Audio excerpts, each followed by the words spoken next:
का पिज्जा। गोविंद मणिपुर शहर में रहता था। वो एक नंबर का कंजूस था और एक भी रुपया खर्च करने से पहले 10 बार सोचता था। वो एक पिज्जा कॉर्नर चलाता था। पिज्जा कॉर्नर ग्राहकों से हमेशा भरा रहता था और गोविंद इस बात से बहुत खुश भी होता था। एक दिन की बात है, मदन नाम का एक ग्राहक पिज्जा खाने के बाद, पिज्जा बहुत टेस्टी था, क्या आप अपने कुक को बुला सकते हैं? मैं उसको मिलकर अपनी राय बताना चाहता हूँ और फिर चला जाऊंगा। मैं उसे बता दूंगा, आपको देर हो रही होगी, आप जा सकते हो। मैं यहाँ रोज पिज्जा खाने और अलग तरह का जायका लेने आता हूँ, आप कुक को ये बात जरूर बता देना। इस तरह मदन अपनी राय बताकर वहाँ से चला गया। गोविंद सोचने लगा कि कहीं रसोइया अभिराम ने इस बात को सुन तो नहीं लिया ना, और वो अपने ड्रॉर से पैसे निकालकर गिनने लगा। तभी रसोइया अभिराम उसके पास आया। उसे देखते ही गोविंद ने तुरंत पैसे दराज में रख दिए। क्या अभिराम, तुम यहाँ क्यों चले आए? आपने कहा था कि इस महीने से आप मेरी तनख्वाह बढ़ा देंगे, इसी बारे में बात। अभिराम, तुम देख ही रहे हो, कुछ खास धंधा तो हो नहीं रहा। अगर बिजनेस नहीं हो रहा तो आपका दराज रोज पैसे से कैसे भर जाता है? मैं दराज से रोज पैसे थोड़े ही निकालता हूँ, ये तो लगभग 1 महीने का पैसा है। ये देखकर तुमको क्या लगा कि हमारा बिजनेस बहुत अच्छा चल रहा है? हाँ, जब से मैंने यहाँ काम कर रहा हूँ, कस्टमर्स तो आ ही रहे हैं और बढ़ भी रहे हैं, लेकिन आप लगातार कह रहे हैं कि आपका धंधा अच्छा नहीं चल रहा। ये कस्टमर्स तो तुम्हारे आने से पहले से ही आ रहे हैं, ये तुम्हारे पिज्जा के स्वाद की वजह से नहीं आ रहे, वे यहाँ इस पिज्जा कॉर्नर की वजह से आ रहे हैं। इसलिए मैं तनख्वाह तो नहीं बढ़ाऊंगा। अगर तुम चाहो तो इसी तनख्वाह पर काम करो, वरना देख लो। गोविंद की ऐसी बातें सुनकर अभिराम वहाँ बिल्कुल काम करना नहीं चाह रहा था। उसने उस महीने की तनख्वाह ली और अपने घर जाकर अपने माता पिता को दे दी।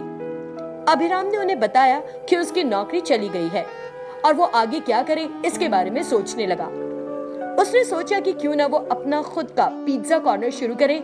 ये विचार उसने अपने माता पिता को भी बताया।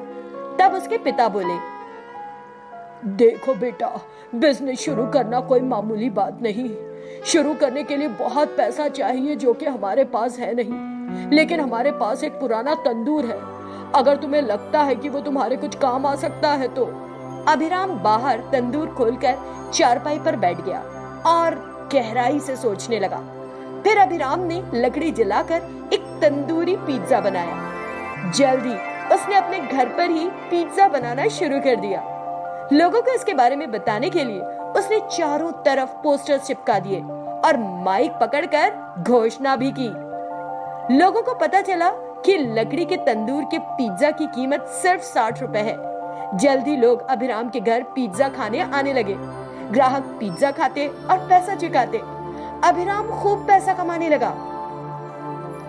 उधर दूसरी तरफ गोविंद के पिज्जा कॉर्नर पर एक भी ग्राहक नहीं था और वो खाली बैठा झक मार रहा था। आखिर गोविंद ने अपना पिज्जा कॉर्नर बेच डालने की सोची। अभिराम को पता चला तो उसने वो दुकान खरीद ली। अब वो अभिराम पिज्जा कॉर्नर बन गया। फिर अभिराम ने शादी कर ली और सुख संतोष के साथ अपने परिवार के साथ जिंदगी बिताई। शारदा एक गरीब विधवा थी जो अमीनपुर नाम के गांव में रहा करती थी। उसके 2 बच्चे थे जिनका नाम चंटी और सुषमा था। वो दिहाड़ी मजदूरी करने जाती और उस कमाई से वो अपने बच्चों का पेट पाल रही थी। एक दिन भाई चंटी और बहन सुषमा अपने घर के सामने एक लकड़ी के लट्ठे पर बैठे हुए थे। भाई, क्या तुम सच में माँ के साथ काम पर जाओगे? हाँ बहन, मैं जाऊंगा। 1 हफ्ते बाद भाई बहन का त्योहार राखी आ रहा है। मैं तुम्हारे लिए नए कपड़े खरीदूंगा। फिर तो मैं भी काम पर साथ चलूंगी। उस पैसे से मैं तुम्हारे लिए राखी और मीठे लड्डू खरीदूंगी। मैं जो पैसे कमाऊंगा उसमें से तुम्हें कुछ दे दूंगा। तुम लड्डू और राखी ले लेना। मुझे शुभकामनाएं देना। साथ ही ईश्वर से प्रार्थना करना कि हम सब खुश रहें। ठीक है? जैसा तुमने कहा मैं वैसे ही करती हूँ हमेशा। लेकिन जब तुम काम पर जाओगी तो मेरे साथ खेलेगा कौन? मेरे साथ खेलने कोई नहीं आता क्योंकि हम गरीब हैं। इसलिए मैं भी तुम्हारे साथ काम पर आऊंगी। तुम अभी बहुत छोटी हो, भारी काम नहीं कर सकोगी। तभी शारदा वहाँ आती है और उनकी बातें सुनती है। एक दूसरे के लिए उनके प्यार को देखकर किसी को काम के लिए आने की जरूरत नहीं, तुम दोनों घर पर ही रहो। नहीं माँ, मैं आपके साथ काम के लिए आऊंगा। राखी का त्योहार आ रहा है ना, मैं सुषमा के लिए नए कपड़े खरीदूंगा। आप जो पैसा कमाते हो उससे इस काम के लिए खर्च नहीं कर सकते, इसलिए मैं कुछ दिन काम करूंगा। तुम दोनों अभी बच्चे हो, कोई तुमको काम देगा ही नहीं, इसीलिए मेरी बात सुनो और दोनों घर पर रहो, साथ में खेलो, खाओ और एक दूसरे का ध्यान रखो। बहन और भाई फिर अपनी माँ की बात मान लेते हैं। शारदा अपने आंसू पोंछती है और फिर काम पर निकल जाती है। चंटी और सुषमा घर में खेलते रहते हैं। उसी गांव में दामोदर एक अमीर आदमी रहता था। उसके 2 बच्चे थे, अजय और स्वप्ना। क्योंकि वे अमीर घर से थे, वे गरीब बच्चों से ठीक से व्यवहार नहीं करते थे और बात बात में दूसरों को नीचा दिखाते थे। फिर राखी का त्योहार आ गया। अजय और स्वप्ना ने महंगे और अच्छे कपड़े पहने थे और शान से त्योहार मनाने को तैयार थे। स्वप्ना अजय के पास सोने की चेन, राखी, महंगी मिठाई एक चांदी की थाली में लेकर आई। उसने अजय को तिलक लगाया और राखी बांधी, फिर उसे मिठाई खिलाई।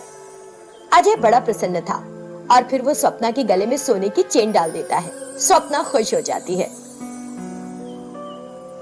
दूसरी तरफ चंटी और सुषमा नहा धोकर फिर वही पुराने कपड़े पहन लेते हैं। सुषमा एक थाली में राखी, थोड़ी शक्कर और तिलक लेकर चंटी के पास आती है। वो चंटी के सिर पर तिलक लगाती है। भाई अपना हाथ आगे करो। चंटी ने हाथ आगे बढ़ाया और सुषमा ने राखी बांधी। तुम मेरा ध्यान रखो, मैं तुम्हारा ध्यान रखूंगी, हम दोनों मिलकर अपने देश का ध्यान रखेंगे। राखी की शुभकामनाएं देने के बाद उसने उसे शक्कर खिलाई। बदले में चंटी ने भी उसका मुंह शक्कर से मीठा किया। फिर वे दोनों अपने पिता की फोटो के पास जाकर उन्हें प्रणाम करने लगे और ईश्वर से प्रार्थना की